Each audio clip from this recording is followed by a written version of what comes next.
Hello everyone, আসসালামু আলাইকুম। কেমন আছেন সবাই? আশা করি আল্লাহর মধ্যে ভালো আছেন। উম, 2-3 দিন হলো বেশ আমার পড়াশোনা হচ্ছে না।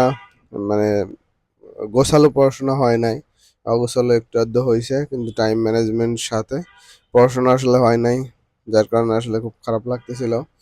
তা দেখলাম যে আসলে লাইভ না করলে, আমি যদি এই ভিডিওগুলো না করি, আমার পড়াশোনা কেমন যেন কম হচ্ছে হচ্ছে কিন্তু আঁটোসাঁটো গোছানো হচ্ছে না। তাছাড়া হচ্ছে এই 2-1 দিন একটু ব্যস্ততার কারণে হয়নি। তারপরে এখন মোটামুটি আজকে থেকে ফ্রি, যদিও সেমিস্টার ফাইনাল এক্সাম চলে আসছে। এই 15 তারিখ থেকেই সেমিস্টার ফাইনাল এক্সাম। অতএব এক্সামের জন্য এখন থেকে আবার পড়া লাগবে হিউজ পরিমাণে, না পড়লে আবার সমস্যা। যদিও ওই ইসের আগে, এই যে আন্দোলনের আগে যা পড়ছিলাম তা তো অলরেডি ভুলে গেছি প্রায়। তারপরে সেগুলো আবার মনে করতে হবে, মনে না করলে মনে পড়বে না। তারপরে একটু কষ্ট হবে, কারণ সেগুলো যেহেতু অনেক আগে পড়া হয়েছে, বেশ আগে।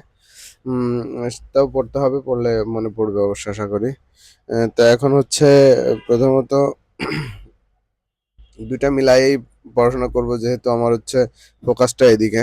হয়তো আমার তো সিজিপিএ 4 দরকার নেই, আমার হচ্ছে ফার্স্ট ক্লাস থাকলেই হচ্ছে, সাথে একটু আর একটু বেশি যা থাকে সেটা থাকলেই হচ্ছে। অতএব আমার হচ্ছে প্রতিদিনের নির্দিষ্ট বিসিএস এর পড়াটা যতটুকু পড়তে পারি, পড়ার পরে হচ্ছে একাডেমিকটা আর যতটুকু পারি আর কি।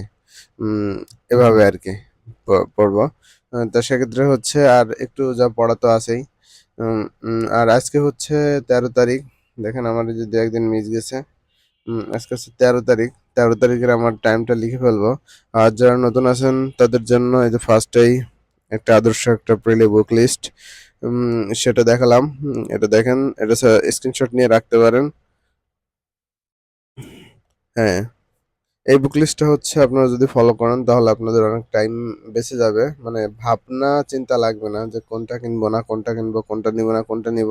এটা আমার কয়েকটা বড় ভাইয়ের কাছ থেকে সাজেশন নিয়ে নিজেই খুঁটে বাসে দেখে তারপরে একটা সেটটা সাজানো। অতএব আপনারা যদি এটা ফলো করেন তাহলে হচ্ছে অনেক সময় বেঁচে যাবে। এটা স্বাভাবিক। এবং ওই চিন্তাটা করা লাগবে না। এর জন্য বিষয়টা সহজ হয়ে যাবে আর কি আপনার কাছে। এই জন্য হচ্ছে এটা করা। আর চলেন তাহলে আজকের বিষয়টা দেখি। আজকে হচ্ছে আমার প্রথমত হচ্ছে আজকের টার্গেটটা দেখবো। আজকের টার্গেট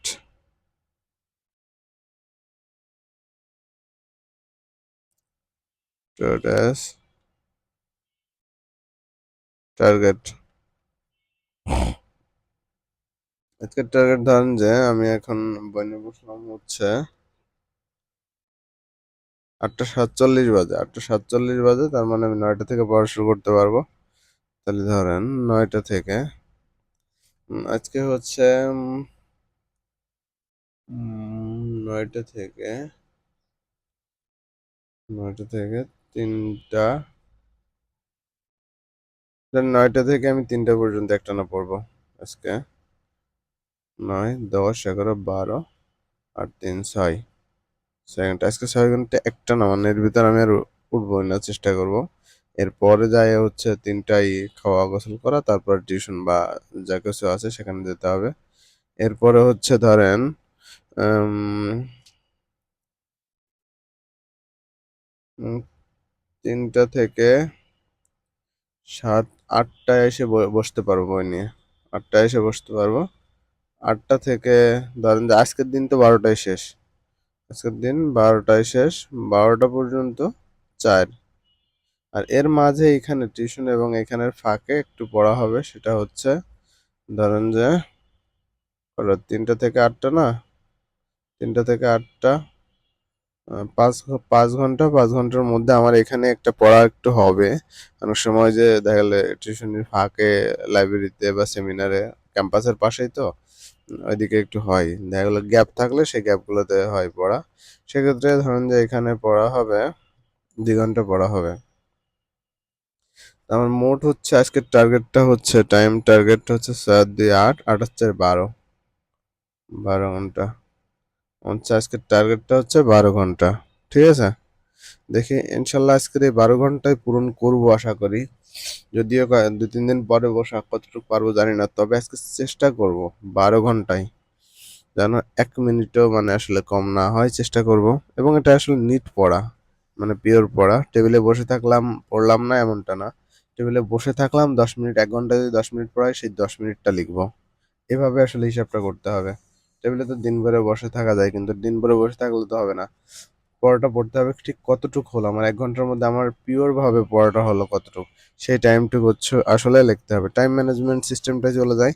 সেই সিস্টেমটা আমার যেভাবে আসলে টাইমটা লিখি, আমি হচ্ছে 9টার সময় যেহেতু বসছি, তাহলে 9টা থেকে 10, 10টা থেকে 11, 11 থেকে 12, 12 থেকে 1, 1 থেকে 2, 2 থেকে 3, 3 থেকে 4, 4 থেকে 5, 5 থেকে 6, 6 থেকে 7, 7 থেকে 8, 8 থেকে 9, 9 থেকে 10, 10 থেকে 11, 11 থেকে 12। এই যে হচ্ছে আজকের টাইম লিস্টটা, ঠিক আছে?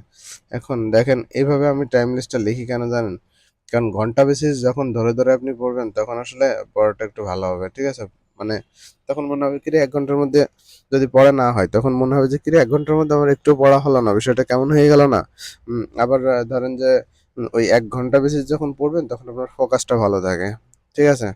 যদিও অনেক সময় পুরোপুরি পাইরে দিই না, এই যে যেমন আজকে 12 ঘন্টা টার্গেট দিছি, 12 ঘন্টা পাইরে দেবো কিনা জানি না, তবে আমি আজকে চেষ্টা করব। কারণ বেশ পড়া, আজকে অনেক পড়া জমে আছে।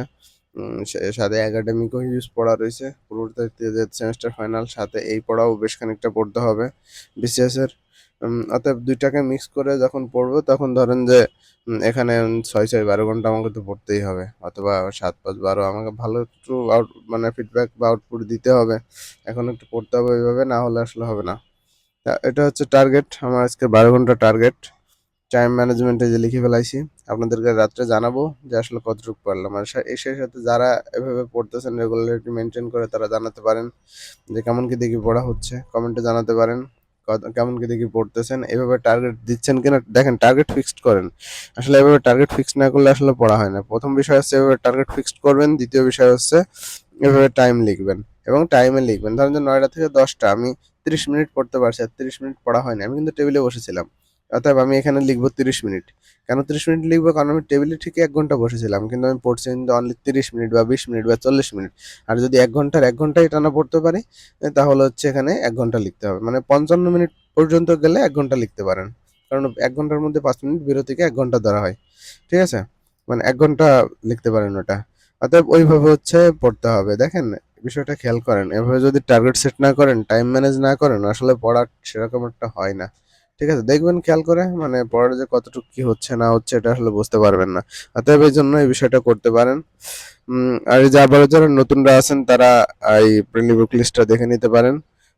এটা হচ্ছে বিষয়। আর হচ্ছে যারা নতুন আছেন বা যারা ভিডিওটা দেখতেছেন, দয়া করে লাইক, কমেন্ট এবং যারা ইউটিউব থেকে দেখতেছেন তারা সাবস্ক্রাইব করবেন দয়া করে। কারণ হচ্ছে যখন আপনারা এই বিষয়গুলো করেন তখন আসলে একটা উৎসাহটা বেড়ে যায় ভিডিও করার জন্য। কারণ ভিডিও করতে বেশ একটা মানসিক সাহস বা কথা বলার যে একটা ইয়েটা, এবং হচ্ছে একটা অনুপ্রেরণা পাওয়া যায়। মূল বিষয় হচ্ছে আপনারা যখন লাইক করবেন বা একটা কমেন্ট করবেন বা হচ্ছে চ্যানেলটাকে সাবস্ক্রাইব করে দিবেন, তখন আসলে একটা অনুপ্রেরণা পাওয়া যায়, না একটা খুশি লাগে। দেখেন, শুরুর দিনে যেদিন চ্যানেলটি শুরু করছি, যখন একজন মানুষ সাবস্ক্রাইব করছে বা একজন মানুষ আমার ফেসবুক পেজে এসে লাইক করছে, তখন যে কি যে একটা ভালো লাগছে, বুঝতে পারছেন? যখন আমার যারা নতুন তাদের কাছে মনে হয় যে প্রতিদিনের একটা লাইক বা একটা সাবস্ক্রাইব অনেক অনেক গুরুত্বপূর্ণ এবং অনেক আনন্দ দেয়।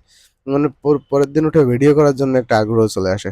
অতএব যারা ভিডিও করতেছেন, আপনারা একটু ইউটিউব থেকে করলে অবশ্যই চ্যানেলটা সাবস্ক্রাইব করবেন। আর যারা ফেসবুক থেকে করছেন তারা পেজে এসে লাইক দিয়ে এবং বাকি ভিডিওগুলো দেখতে পারবেন সিস্টেমটা কি আসলে। আর যারা কন্টিনিউ এর সাথে পড়াশোনা করতেছেন তারা প্রতিদিন কমেন্ট করে জানাতে পারেন যে বিষয়টা কেমন লাগতেছে। আর ভিডিও যদি ভালো লাগে এবং যদি মনে হয় না এরকম চ্যানেল থাকা উচিত, এরকম চ্যানেলের ভিডিও যারা করতেছে তাদেরকে উৎসাহ দেওয়া উচিত, বা এরকম চ্যানেল থাকলে আপনারা উপকৃত হবেন যদি আশা করেন, তাহলে ভিডিওটা একটা লাইক দিতে পারেন। বুঝে নেব না আপনাদের হচ্ছে ভালো লাগতেছে, অতএব আমি আরো বেশি ভিডিও করার একটা অনুপ্রেরণা পাবো। তো আজকে এই পর্যন্তই, ভালো থাকবেন সবাই, নেক্সট দেখা হবে। আশা করি আজকে টার্গেটটা কতটুকু কি পূরণ করতে পারবো সেটা আপনাদের জানাবো। ইনশাল্লাহ এখান থেকে টাইম ম্যানেজমেন্ট থেকে দেখাবো। অতএব ভালো থাকেন, আজকে এই পর্যন্তই, আল্লাহ হাফেজ, আসসালামু আলাইকুম।